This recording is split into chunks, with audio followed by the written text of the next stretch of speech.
तो गाइस आज मैं एक्सप्लेन करूंगा मार्शल यूनिवर्स सीजन 30 एपिसोड 36 को। तो गाइस अगर आपको हमारी इस वीडियो की एक्सप्लेनेशन पसंद आती है तो चैनल को लाइक सब्सक्राइब जरूर करें। अगर आपने हमारे पिछले एपिसोड्स को मिस कर दिया तो एक बार चैनल में जाकर वहां पर चेकआउट कर सकते हैं। तो चलिए बिना किसी देरी के इस एपिसोड की स्टार्टिंग करते हैं। तो पिछले एपिसोड में हमने लिंगडोंग को देखा था जो युआन गेट के 3 सुप्रीम एल्डर्स के साथ फाइट कर रहा होता है और लिंगडोंग ने मिस्टर डाओ टाइगर सियावैन को बोला था कि मिस्टर डाओ टाइगर सियावैन तुम लोग जाओ और युआन गेट के 3 सुप्रीम एल्डर्स को कुछ समय तक रोको, तब तक मैं अपनी सीक्रेट टेक्निक को परफॉर्म कर देता हूं। वहां पर टाइगर सियावैन और मिस्टर डाउ ने युआन गेट के 3 सुप्रीम एल्डर्स के साथ काफी ज्यादा भयानक बैटल की थी, लेकिन युआन गेट के 3 सुप्रीम एल्डर्स काफी ज्यादा पावरफुल थे, जिसके कारण वो लोग मिस्टर डाउ और टाइगर सियावैन को कुछ ही सेकंड्स के अंदर अपनी पूरी ताकत लगाकर हरा देते हैं। और वो लोग जैसे ही मिस्टर डाउ और टाइगर सियावैन पर जानलेवा हमला करने जाते हैं, अचानक से लिंगडोंग की आंखें खुल जाती है। लिंगडोंग के पीछे 2 पैतृक प्रतीक दिखाई देते हैं और उसकी बॉडी से बहुत ही ज्यादा भयानक आभा रिलीज होती है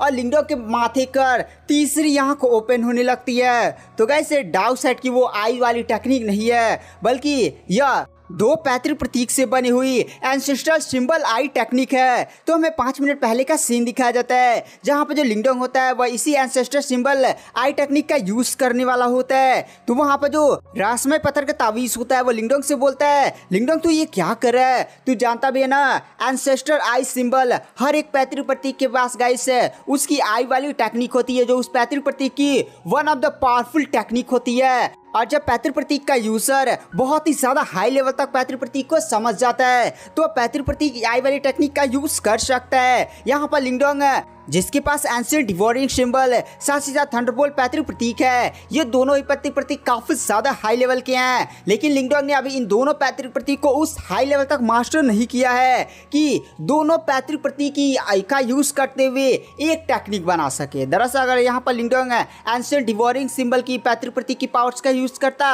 तो अच्छा खासा अटैक तैयार होता, लेकिन यहाँ पर जो युआन गेट के 3 सुप्रीम एल्डर्स हैं वो लोग तो एक तो उस कॉस्मिक डेविल की बॉडी में घुस चुके हैं और तीनों के तीनों रीइंकार्नेशन लेवल के कल्टीवेटर हैं, यानी लिंगडोंग को हराने के लिए काफी ज्यादा पावरफुल हमला करना पड़ेगा और एक पैतृक प्रतीक की आई वाली टेक्निक से काम नहीं चलेगा। इसलिए लिंगडोंग दोनों पैतृक प्रतीक की आई वाली टेक्निक का यूज करते हुए उसे कंबाइन करता है। तो रहस्यमय पत्थर का तावीज भी बोलता है, भाई ये तू पागल वाली हरकत क्यों कर रहा है, इससे तेरी जान भी जा सकती है। और गाइस ये पैतृक प्रतीक की आई वाली टेक्निक है इतनी ज्यादा पावरफुल थी, आपको वो बात याद है जब लिंगडोंग गया था एंशिएंट डिवोरिंग मास्टर की विरासत को प्राप्त करने के लिए, तो वहां पर बहुत सारे पावरफुल कल्टीवेटर्स भी पहुंचे थे ना, तो वहां पर ईमो भी आ गए थे। उन्हीं में से एक 10th सीट किंग लेवल का ईमो था और गाइस ये ईमो जो रीइंकार्नेशन लेवल में सेकंड थंडर स्ट्राइक नहीं होता उसके जितना पावरफुल था। फिर वहां पर एंशिएंट डिवोरिंग मास्टर ने लिंगडोंग की बॉडी को धारण किया था और धारण करते हुए एक टेक्निक को परफॉर्म किया था। उस टेक्निक का नाम था एंशिएंट डिवोरिंग आई, मतलब जो उनके पास एंशिएंट डिवोरिंग पैतृक प्रतीक नहीं था पहले उसी की आई वाली टेक्निक का यूज किया था और एंशिएंट डिवोरिंग मास्टर ने एंशिएंट डिवोरिंग सिंबल को बहुत ही ज्यादा हाई लेवल तक मास्टर किया था, जिसके कारण वह लिंगडोंग की बॉडी पर जब चढ़े थे और जब पैतृक प्रतीक का यूज करते हुए उस आई टेक्निक को परफॉर्म किया था तो जो 10th सीट किंग जो किंग लेवल का ईमो था साथ ही साथ रीइंकार्नेशन के सेकंड थंडर स्ट्राइक की पावर रखता था, उसको इतना ज्यादा घायल कर दिया था कि भाई वो बंदा तुरंत वहां से बचकर भागने की कोशिश किया था। हाँ यहाँ पर जो लिंगडोंग की समझ अभी पैतृक प्रतीक के बारे में उतनी ज्यादा हाई लेवल तक नहीं हुई है, लेकिन जब लिंगडोंग दोनों पैतृक प्रतीक की आइस टेक्निक का यूज करता है ना तो हमें प्रेजेंट सीन में लिंगडोंग के सामने बहुत ही ज्यादा बड़ी सी आई को दिखाया जाता है और लिंगडोंग की बॉडी से भयानक हरी हरी कलर की आभा निकल रही होती है। इतना ज्यादा ये पावरफुल बीम आंख से शूट होती है ना कि युआन गेट के 3 सुप्रीम एल्डर जो कॉस्मिक किंग है डेविल किंग की बॉडी में नहीं थे वो लोग एकदम कहाँ पे जाते इतनी ज्यादा भयानक पावर्स को देखकर। इसी के साथ हमें दिखाया जाता है लिंगडोंग की एंसेस्ट्रल सिंबल आई टेक्निक एक बहुत ही ज्यादा पावरफुल बीम छोड़ती है, वह बीम सीधे आसमान को चीरता हुआ युआन गेट के 3 सुप्रीम एल्डर्स को जान से मारने के लिए तरफ बढ़ने लगता है। तो युआन गेट के 3 सुप्रीम एल्डर्स भी तुरंत अपनी पावर्स का यूज करते हैं और अपनी पूरी जान लगाकर अपने सामने बहुत ही ज्यादा पावरफुल 10 लेयर वाली शील्ड क्रिएट करते हैं। यहाँ पर लिंगडोंग का अटैक इतना ज्यादा पावरफुल होता है कि युआन गेट की 3 सुप्रीम एल्डर द्वारा बनाया गया 10 लेयर की शील्ड को भी भेदता हुआ सीधे जाकर उनके छाती से टकराता है और इतना ज्यादा पावरफुल अटैक होता है कि पूरा ऐसे छाती के अंदर बड़ा से गोला सा छेद हो जाता है। और युआन गेट के 3 सुप्रीम एल्डर जिस बॉडी में थे वो लोग भी जोर से चिल्लाते हैं कि मैया रे, और इसी के साथ उनकी बॉडी धड़ाम से गिरती है और उन लोग का काम तमाम हो जाता है। अब पूरी जो लॉन्ग हाउसिन के जितने भी टीम मेंबर्स है, एल्डर झूली, ड्रैगन ट्राइब के लियू किंग है, इधर जो इंगुआनवान, लिंग क्यूंगसी, ये सारे लोग भी लिंगडोंग की तरफ शौक में देख रहे होते हैं। लिंगडोंग बहुत ही ज्यादा भयानक मात्रा में पावर्स का यूज किया था, जिसके कारण वो जमीन पर गिरने वाला होता है, मतलब आसमान से गिर रहा होता है। तो वहां पर जो मिस्टर डाओ और टाइगर सेवन होते हैं वो लोग जाकर थोड़ा सा लिंगडोंग को पकड़ते हैं और लिंगडोंग को आराम से जमीन पर बैठाते हैं, क्योंकि लिंगडोंग ने 2 पैतृक प्रतीक की सिंबल आई वाली टेक्निक का यूज किया था, जिसकी वजह से उसकी लमसम सारी स्पिरिचुअल एनर्जी खत्म हो चुकी थी। वहां पर लिंग क्यूंगसी और इंगुआनवान भी जाते हैं, वो लोग भी लिंगडोंग को सहारा वहारा देती हैं। यहाँ पर जो गाइस लियू किंग होते हैं और एल्डर झूली होती है वो भी लिंगडोंग की इतनी ज्यादा भयानक पावर्स को देखकर काफी ज्यादा हिल जाते हैं, क्योंकि उन लोगों की कल्टीवेशन लमसम रीइंकार्नेशन लेवल तक पहुंच ही चुकी है। बट वो लोग भी 3 रीइंकार्नेशन लेवल का कल्टीवेटर का सामना नहीं कर सकते, क्योंकि लिंगडोंग के सामने जो ओपोनेंट थे युआन गेट के 3 सुप्रीम एल्डर्स है, वो तीनों ही रीइंकार्नेशन लेवल के कल्टीवेटर थे। वो लोग भी इतनी ज़्यादा पावरफुल कल्टीवेटर का सामना अकेले नहीं कर सकते थे, इसलिए वो लोग भी लिंगडोंग की काफ़ी ज़्यादा तारीफ करते हैं। युआन गेट के 3 सुप्रीम एल्डर्स के खत्म हो जाने की वजह से यहाँ पर जितनी भी ईमो जॉम्बीज की बॉडी नहीं जमीन से निकलकर हमला कर रही थी, वो सारी भी एकदम अपनी जगह पर रुक जाते हैं। तो जो हमारे कल्टीवेटर्स थे वो कुछ ही सेकंड्स के अंदर सभी को ऐसे तोड़ ताड़ कर रख देते हैं, क्योंकि अब वो लोग अटैक ही नहीं कर रहे होते हैं। फिर सभी लोग लिंगडोंग के पास जाते हैं और उससे बधाई देते हैं कि भाई लिंगडोंग तुमने कमाल कर दिया। वहाँ पर जो मिस्टर डाओ टाइगर सेवन होते हैं वो भी लिंगडोंग की तरफ खुशी में देखते हैं और कहते हैं भाई हम जीत गए।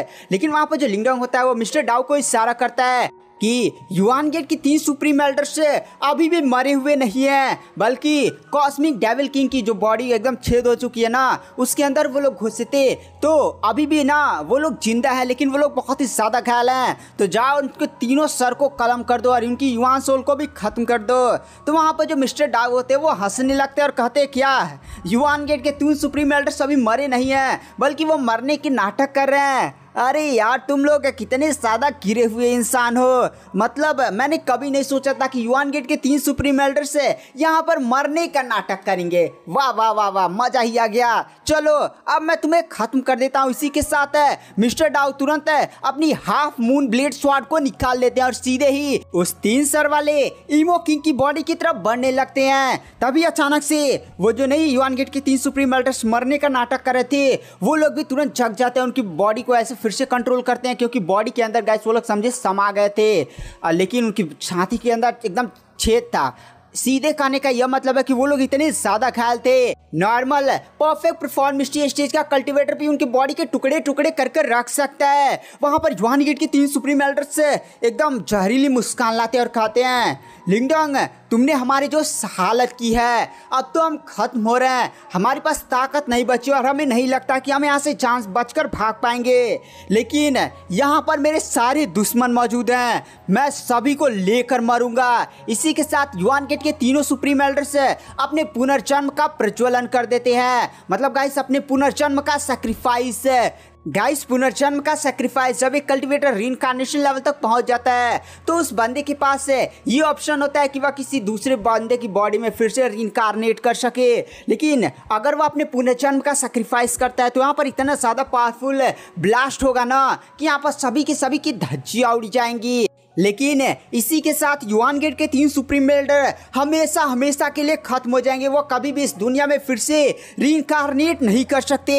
इसी के साथ युआन गेट के तीनों सुप्रीम एल्डर्स अपने पुनर्जन्म का प्रज्वलन कर देते और वहां पर एक काफी ज्यादा बड़ा ब्लास्ट होता है। युआन गेट के 3 सुप्रीम एल्डर्स के आत्म विनाश करने से इतनी ज्यादा पावरफुल शॉक वेव्स और इतनी ज्यादा भयानक आभा उभर रिलीज होती है ना कि आसपास का पूरा जमीन उखाड़ने पकड़ने लगता है। नॉर्मल कल्टीवेटर्स की बॉडी तो एकदम जलकर राख होने लगती है, लेकिन जो हमारे कल्टीवेटर जैसे सेलेस्टियल डीमन, मार्टिन ट्राइब के झूली, ड्रैगन ट्राइब के लियू किंग ये सारे लोग अपनी पावर्स का यूज करते हैं। लिंगडोंग और बाकी सभी कल्टीवेटर्स सामने मिलकर एक शील्ड क्रिएट करते हैं ताकि वो लोग उस एनर्जी को जितना हो सके रोक सके। लेकिन गाइस ये एनर्जी इतनी ज्यादा भयानक होती है, तोड़ते ताड़ते उनके शील्ड को भी आ रही होती है। गाइस वहाँ पर जो इंगू वान वान होते हैं उसके बाल सफ़ेद होने लगते हैं और वह लिंगडोंग और बाकी सभी के सामने मतलब बाकी लोगों ने शील्ड बना था वो टूट गया था, लेकिन इंगू वान वान जब अपनी आइस पावर्स का यूज़ करती है तो भाई बहुत ही ज़्यादा मोटी और बहुत ही ज़्यादा पावरफुल शील्ड क्रिएट करती है, जिसकी वजह से वो युआन गेट के 3 सुप्रीम एल्डर्स के अटैक को रोक लेते हैं। केवल कुछ छोटी मोटी कल्टिवेटर्स मरे थे जिनकी कल्टिवेशन लो लेवल की थी और वो लोग उस एनर्जी को नहीं संभाल पाए थे। यहाँ पर सभी लोग शांति से अभी सांस ही ले रहे होते हैं, तभी अचानक से ऊपर एक डायमेंशन ब्रेक होता है और डायमेंशन ब्रेक रास्ते वहाँ पर एक पोर्टल खुलता है और उस वहाँ से एक बहुत ही ज़्यादा अजीब सा बंदा है जिसने अपने चेहरे पर मास्क और पूरे शरीर पर काला लबादा डाला होता है, वो मास्क अंदर से बाहर निकलता है। उसकी बॉडी के अंदर से काफ़ी ज़्यादा भयानक ईमो एनर्जी निकल रही होती है। इतनी ज़्यादा भयानक ईमो एनर्जी को देखकर लिंगडोंग भी एक समय के लिए काफ़ी ज़्यादा हिल जाता है। यहाँ पर वो बंदा लिंगू वान वान की तरफ देखता और कहता है, आइस मास्टर, क्या आप फिर से पुनर्जन्म ले रही हैं? 1 मिनट, अभी तो आप पूरी तरह से जागी नहीं है, तो यही बहुत ही ज़्यादा बढ़िया मौका है आपको ख़त्म करने का। अगर आप जाग चुकी होती तो मैं आपको देखकर पहले ही भाग चुका होता, लेकिन आप पूरी तरह से अभी जागी नहीं है, तो यहाँ पर मुझे आपको ख़त्म कर देना ही सबसे बढ़िया मौका है। तो गाइस वहाँ पर जो लिंगडोंग और बाकी लोग भी उस अजीब से बंदे की तरफ देखते हैं। वहाँ पर जो डाउट साइड के लीडर होते हैं तियान युनजी, वो सीधे ही उस बंदे की तरफ देख कर कहते हैं और कहते तुम हो कौन? वहाँ पर वो बंदा जो एक ईमो होता है वो हंसने लगता है और कहता है मेरा इंट्रोडक्शन जानोगे, और इसी के साथ वो अपना मास्क हटाता है। मास्क के अंदर से काफ़ी ज़्यादा भयानक चेहरा बाहर निकलता है, उसकी पूरी एकदम चेहरे पर अजीब अजीब से प्रतीक बने हुए थे। वो बंदा एकदम झूठ झूठ से हंसने लगता है और मैं कहता है मैं हूँ डेविल प्रिजन, जो गाइस ईमो का सेक्ट इधर बनाए वो लोग आकर, उसका ईमो किंग है, नेम है मेरा 4th सीट किंग है। और जैसे गाइस लिंगडोंग ये नाम सुनता है एकदम हिल जाता है, क्योंकि गाइस लिंगडोंग ने 10th सीट के साथ सामना किया था। मतलब आप समझे ईमो का जो डेविल प्रिजन है ना, उसमें 10 सबसे बड़े किंग लेवल के ईमो है, जिनमें से फर्स्ट सीट ईमो किंग, सेकंड ईमो सीट किंग। और जब लिंगडोंग एंशिएंट डिवायरिंग मास्टर की विरासत नहीं प्राप्त करने गया था तो वहाँ पर 10th सीट किंग आया था। और गाइस ये 10 जो सीट किंग है ना, उनकी कल्टिवेशन रीइंकार्नेशन लेवल के जो सेकंड थंडर स्ट्राइक लेवल नहीं होता है, मतलब थंडर स्टॉर्म गिरता है दूसरी बार, उसको पार कर चुके हैं। तो आप समझ चुके हैं बंदे कितने ज़्यादा स्ट्रॉन्ग है। अभी यहाँ पर जो युआन गेट के 3 सुप्रीम एल्डर्स थे, जिस ईमो किंग लेवल की ईमो डेड बॉडी को लोग कंट्रोल कर रहे थे, वो भी रीइंकार्नेशन के सेकंड थंडर स्ट्रोक की पावर रखता था, लेकिन वो डेड बॉडी थी। अब यहाँ पर ये बंदा रियल में आ चुका है, तो आप समझ रहे हैं ये मैटर कितना ज़्यादा सीरियस हो चुका है। तो गाइस आज की वीडियो की एक्सप्लेनेशन को यहाँ पर एंड कर देते हैं। मैं नेक्स्ट एपिसोड जल्दी अपने चैनल पर अपलोड कर रहा हूँ, तो थैंक यू, बाय बाय।